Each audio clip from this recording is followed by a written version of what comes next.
اللہ تعالیٰ عنہ سے روایت ہے کہ رسول اکرم پیغمبر اعظم صلی اللہ علیہ وسلم نے فرمایا،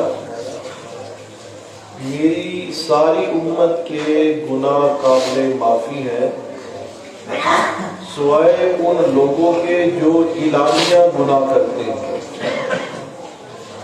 اعلانیہ گناہ یہ بھی ہے کہ کوئی شخص رات کو کوئی برا کام کرے، پھر صبح کے وقت یہ کہتا پھرے کہ ہے فلاں ہے فلاں ہے فلاں، تجھے پتہ ہے رات کو میں نے کیا کیا، رات کو میں نے یہ کام کیا، رات کو میں نے یہ کام کیا، حالانکہ اللہ تعالیٰ نے اس رات والے کام کو پردہ پوشی میں رکھا ہوا ہے۔ اللہ نے اس کے گناہ پر کیا ڈالا ہے؟ پردے میں رکھا ہوا ہے، مگر اس نے جو ہے اس پردے کو، اللہ کے ڈالے ہوئے پردے کو خود جو ہے ہٹا دیا، فاش کر دیا۔ رات بھر اس کے رب نے اس کی برائی چھپائی رکھی تھی، مگر صبح ہوتے ہی اس نے اپنے اوپر سے اللہ کا دیا ہوا پردہ ہٹا دیا۔ اب اس حدیث میں پہلی بات جو ہے وہ یہ ہے کہ اعلانیہ گناہ کرنے والوں کے سوا ہر گناہ گار مسلمان کی آخرت میں بخشش ہو سکے گی۔ نمبر 2، ہر شخص سے گناہ ہو سکتا ہے، مگر اسے چاہیے کہ دوسروں کو اپنے گناہ کا گواہ نہ بنائے۔ دوسروں کو گناہ کرنے کے بعد آپ کسی کو فقریہ اور اعلانیہ طور پر اپنا گناہ بتاتے ہیں تو وہ آپ کے گناہ کا کیا بن گیا؟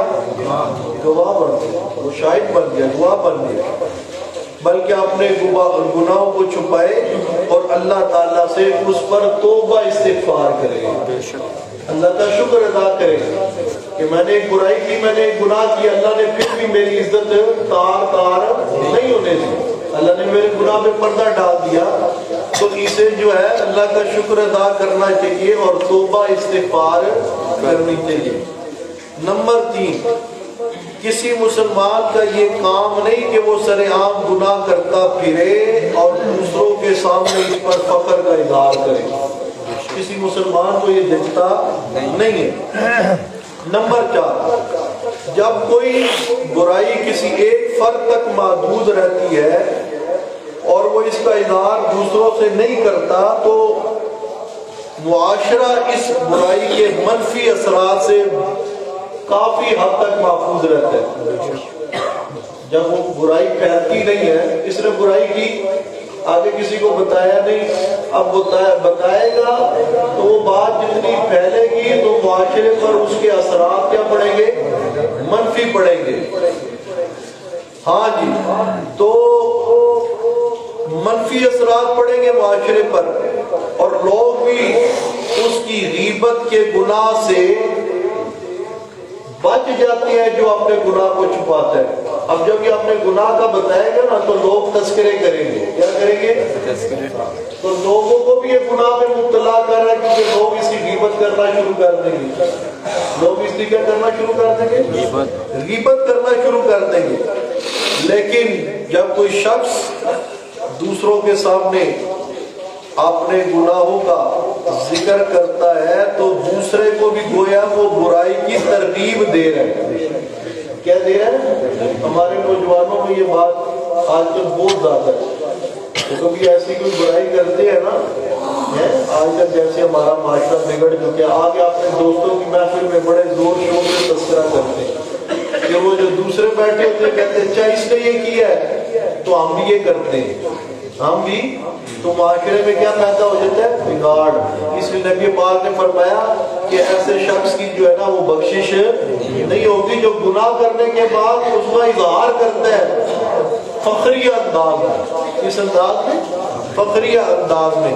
اور اللہ پاک نے بھی اس کی قرآن مقدس میں بڑی جو ہے مذمت بیان کی، فرمایا ان الذین یحبون ان تشیع الفاحشہ فی الذین آمنوا لہم عذاب علیم فی الدنیا والآخرہ۔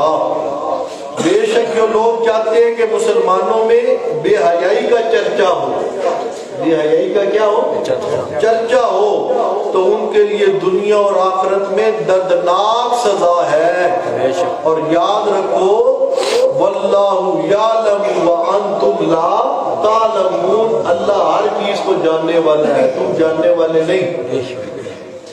اور نمبر 6، اعلانیہ اور فخریہ طور پر گناہ کرنے والا بے شرم بے حیا شخص ہوتا ہے، وہ شاعر اسلام کا مذاق اڑاتا ہے اور اللہ تعالیٰ کے احکام کا باغی ہوتا ہے۔